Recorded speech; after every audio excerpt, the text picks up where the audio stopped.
Hello again, everyone. Welcome back to another episode of Final Fantasy Brave Exvius. My name is Mars, and today we are doing the complete guide for Squall. Now, I had the choice between doing a guide for Squall or doing one for Rinoa, and I felt like Rinoa's kit was pretty intuitive. She's a pretty simple unit. There wasn't a lot to talk about. You can tornado chain with her, or you can finish with her, and you want her magic as high as possible. So that's basically a whole complete guide for Rinoa. Great, we did it. Squall, on the other hand, has a little bit more nuance. He's a little bit more complicated to gear, and I kind of wanted to talk about why you might consider using this unit. So, without further ado, let's get into his 6-star passive abilities. So I kind of clustered all these together so that we could lay a foundation and just get all this out of the way to start talking about the interesting stuff. So he has 30% HP and defense. It's a little bit low on the HP side especially, but it's fine. He's got 50% MP, which is great because at 7 stars he can dual cast his damage abilities, so he needs the MP. And he has 40% spirit. Great. As far as attack goes, he gets plus 50% attack with a gun or large sword equipped, which is fine. As a double hand damage dealer, he will probably only have one of those equipped, so you can basically count it as plus 50% attack. He has plus 50% limit burst fill rate, which is awesome because his limit burst is very strong. He also generates 1 limit burst crystal per turn. He has Gunblade Wielder, which gives him plus 100% attack, double hand, so he wields any single weapon in both hands and gets plus 100% attack. He also has Blind, Paralyze, Poison, and Petrify immunity. So all around he's got some pretty solid passives. The true double hand passives are pretty great. I'm a huge fan of those. He's got a couple other random abilities that you probably won't see a lot of use of, so I'll just, glance over them real quick. Orphaned Cub gives him a chance to counter physical or magical damage with a self-attack buff of 120%, and to mitigate damage by 15% for 1 turn. Most of the time, these buffs will be overridden by other party buffs you are likely already using, so not really that important unless you're doing a snarky, self-sustain sort of team. His second ability is, in the random pile, is Draw, which absorbs a magic debuff from one ally that is not himself, and it increases attack by 120% for 3 turns to himself. So, again, not really something you will use very much. So it's just there if you need it.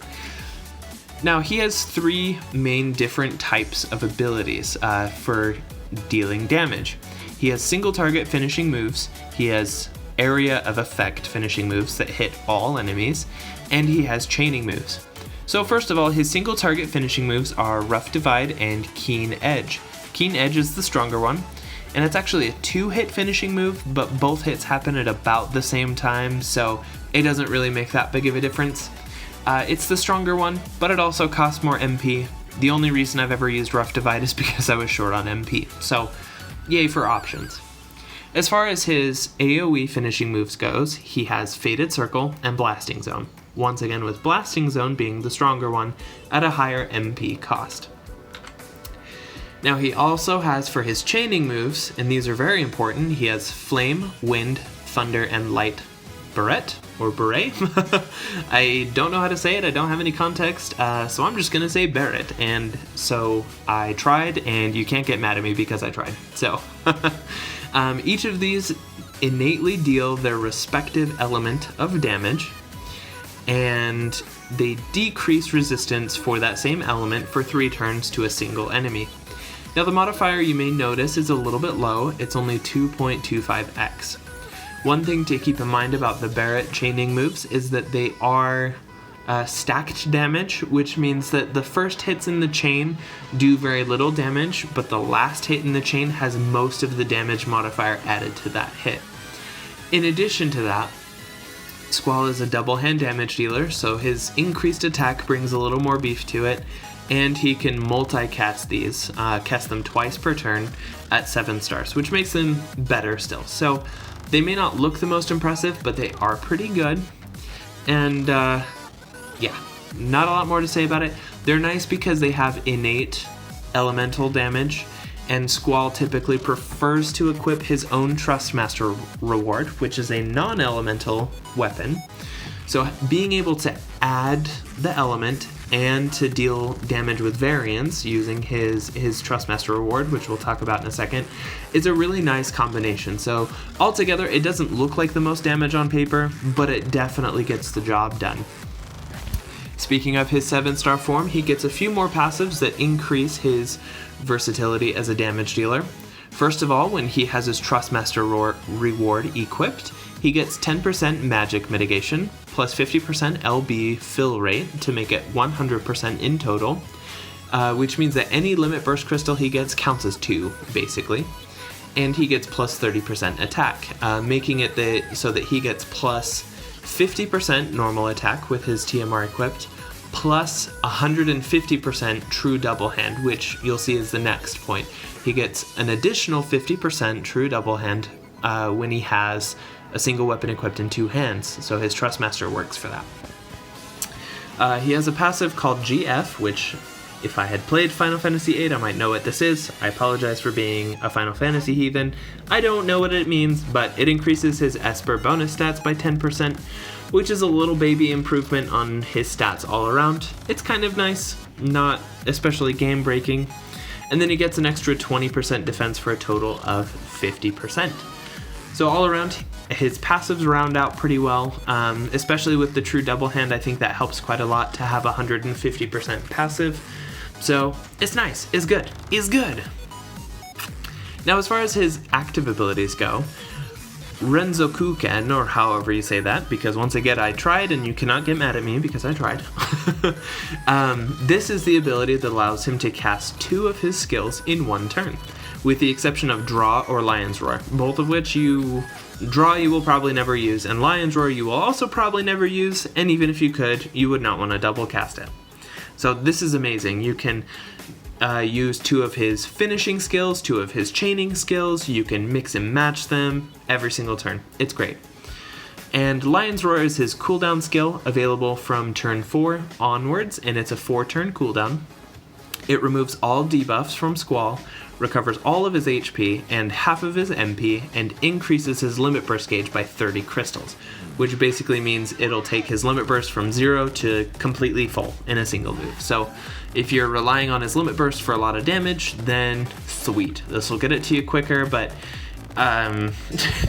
there's not currently anything in Brave Exvius that can survive beyond like turn 2 or 3 or 4 most of the time. The way that the game is power crept and the way that the bosses are a little bit behind, so you know, I don't see a ton of use for this cooldown skill, but in case you need it, it's there. Now his Trustmaster reward is actually one of the better things that you can get from summoning Squall. It is called a Lion's Heart, and it's a 150 attack great sword. It is two-handed, which means that you get damage variance, and on average it will increase your damage output by about 30%, which is really awesome. And it also gives an auto limit of 2 limit burst crystals per turn when Squall has it equipped. And now I forgot to put a spot on this slide to talk about his super TMR, but in order to cope with the 7-star meta, I have to pretend that super TMRs don't really exist, because the cost of chasing one of those or like hoping for one of those, I mean, it just sucks. It really does. So if you have a super TMR, it's nice, but man, to want to pull 4 rainbows for a super TMR is just, it sucks. I don't want to think about it. So, but I will mention that his super TMR is actually fantastic. It is a materia that you can equip that increases your limit burst damage by, I think it was 55%. It's pretty huge. So it's amazing on limit burst damage dealers like Squall, or especially ones like Hyo or CG Jake, or maybe one day if Aang gets a 7-star, you can use Aang and give that to him. It's great for a lot of units. I would almost treat it like a killer materia, except to kill everything with your limit burst. So really amazing super TMR. Sure thing, I would love it, but also there's no sense in giving up a retirement pension just to have Squall's super TMR. So it's cool. If you get it, neat. If you don't worry about it. This game is not that hard. Squall's limit burst is actually really awesome. It's a lot like Cloud's. In fact, it's almost just like it in that it does a whole bunch of damage to a single target. It can kind of chain up in the middle. It does great damage. It's not really that great for finishing, it's not really that great for chaining, but the sheer amount of damage overall makes it something to consider, if nothing else. So, and if you combine it like with his super TMR, you know, it gets even more ridiculous. So, not a bad limit burst. If you actually plan on using it, it's not a bad one to invest in. I don't use it very much, so, you know, kind of up to you if it's worth it. As far as what he can equip swords, great swords, guns, and flails. Not that it really matters, because you're just going to want his great sword most of the time. And flails? Hello? Why? I don't know. And as far as the equipment that he can wear, he can wear hats or helmets, as well as clothes, armor, and heavy armor, and accessories. So that gives you all the versatility that you need to gear him with all the nice attack stuff that you might have. So speaking of his equipments, let's jump into damage instead of equipments, because I forgot which slide was next. So let's jump into the way that you want to use Squall. The best way to get the most amount of damage out of using Squall is to use his dual cast ability and select either Flame, Wind, Thunder, or Light Barret first, and then choose Rough Divide or Keen Edge as your second. You probably want to do Keen Edge because it's stronger, but this way you can chain up with one of the Barret skills and then finish his own chains with Keen Edge. And it does quite a lot of damage, even though, you know, the modifiers may not be the highest. It's awesome because he does some great damage with self-capping chains. It kind of turns him into like a proto-Hyo of sorts. So while it may not be the most impressive compared to future 7-star units, compared to the units that we have now, this combo can get you more physical damage than most other options currently available. So nothing wrong with this combo. I personally really enjoy it. It allows me to exploit weaknesses on enemies with 4 different elements. And the nice thing is that these elemental attacks take advantage of both the Imperil and the damage variance, which makes them a lot stronger than they initially look. So this is how you want to do it. If you want to do a lot of damage with Squall and you're not using him as a dedicated finisher, use these skills together. Now, as far as how to build Squall, we'll start with the BIS because everybody wants to know what's the best in slot for this unit.